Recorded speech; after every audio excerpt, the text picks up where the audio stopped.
Good morning. Myself, Dr. Rajkumar, working as an associate professor in the Department of Physics, Jaipur Engineering College and Research Center.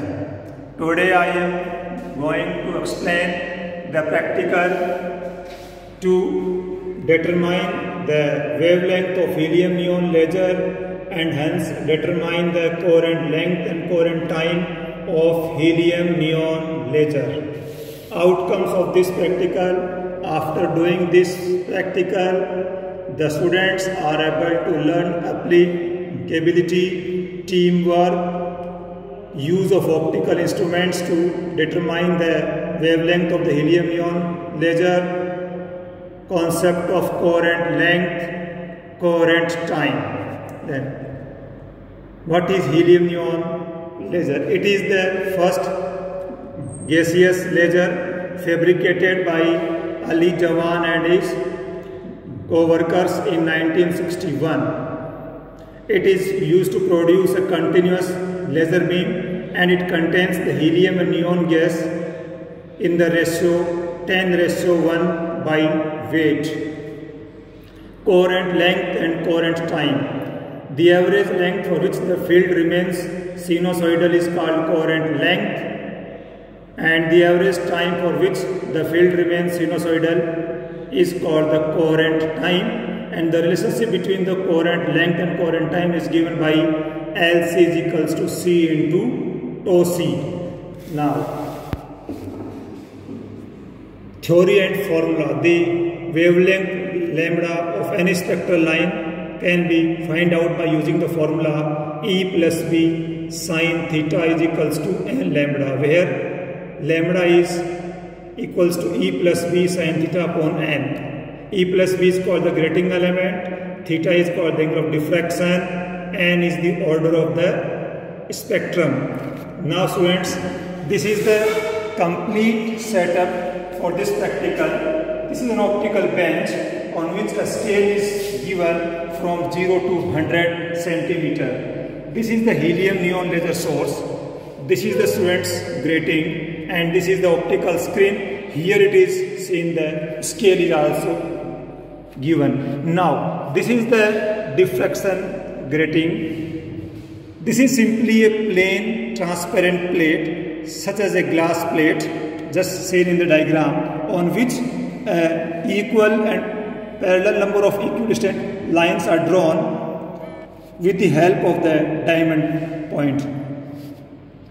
When a light is incident on such a plate, the ruled lines, they will act like opaque, and the distance between the ruled lines acts like a slit so that the light can pass through them. Now we will insert this grating here. When a laser light is incident on the grating, we will get the spectrum of the different orders on the optical screen. Now, this is the central maxima whose intensity is maximum. This is the first order spectra, this is the second order spectra on this side, and this is the first order spectra and the second order spectra on the other side. Now students, coherent length is given by LC is equals to lambda square upon delta lambda, where delta lambda is 0.01 angstrom, and coherent time tau C is given by tau C is equals to LC upon C, where C is the speed of light. This is the energy level diagram of a helium neon laser, and it is used to produce a continuous laser beam, and it is a 4 energy level system. Now, we will come to the observation table. Position of the rider of the diffraction grating. This is the rider. This is the rider on which the grating is placed.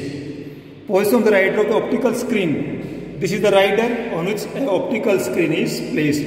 Now, with a position of the rider of diffraction grating x1, it will be from 0 to here, it will be x1, and for x2 it will be from 0 to here. Now we will subtract these two, this minus this, and it will be the f, x2 minus x1. The distance between the grating and the screen, it will be f, and it will be 9.4 centimeter. Number of the lines on the grating, students, this is a grating on which 15,000 lines per inch are drawn on this grating. Now this is the observation table. Distance between the grating and the screen F, we have already find out 9.4 centimeter. This and this is the difference. Order of maxima students, first order, second order. Right hand side students, we will take readings for the first order. Right hand side means the distance between the central maxima and first order maxima, and we will take the readings on this scale here. The scale is given here and it will be 4.5 centimeter. We will take left hand side reading for first order. It will be what? The distance or the difference between the central maxima and the first order maxima.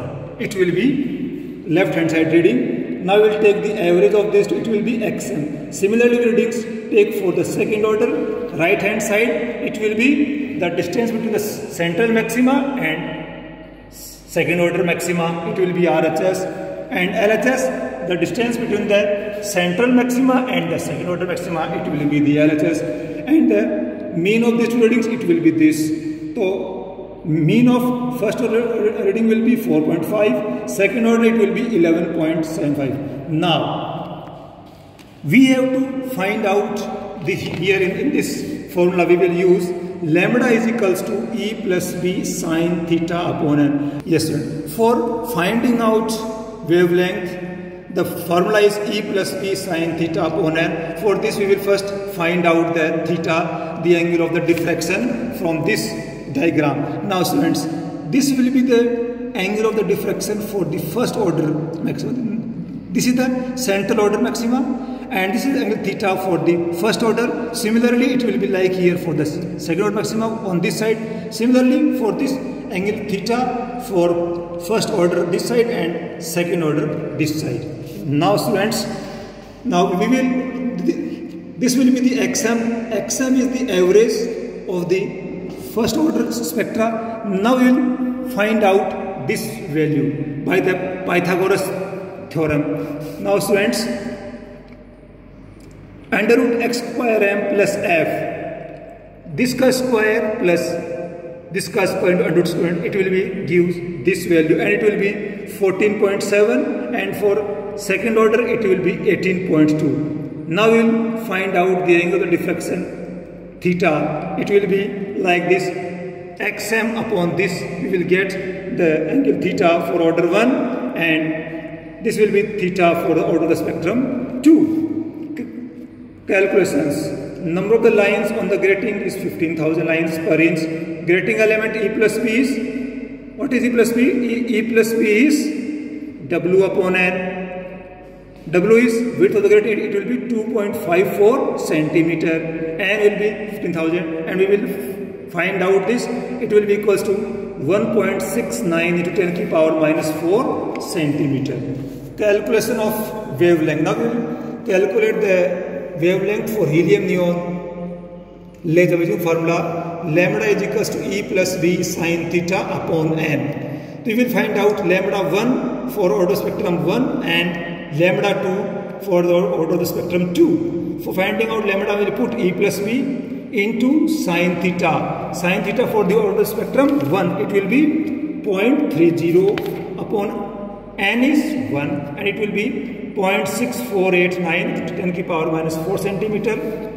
Lambda 2 is equals to E plus we will put here sine theta for order of maxima 2. It will be 0.60, it will be the upon 2, and it will be 0.6489 angstrom. Now we will take mean of lambda 1 and lambda 2, and it will be 0.6489 to 10 to the power 4 centimeter, and it will be 6489 angstrom.